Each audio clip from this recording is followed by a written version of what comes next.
السلام عليكم ورحمة الله وبركاته.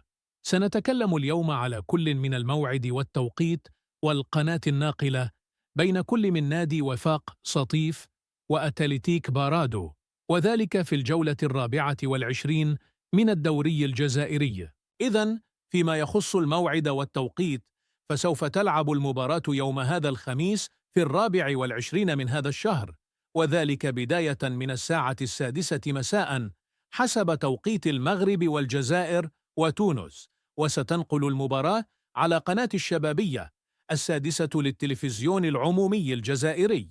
لا تنسوا أن تتركوا لنا تصويتاً على من سيفوز في هذه المباراة. وهكذا نكون قد انتهينا. لا تنسوا متابعتنا، والصلاة على رسول الله عليه أفضل الصلاة والسلام.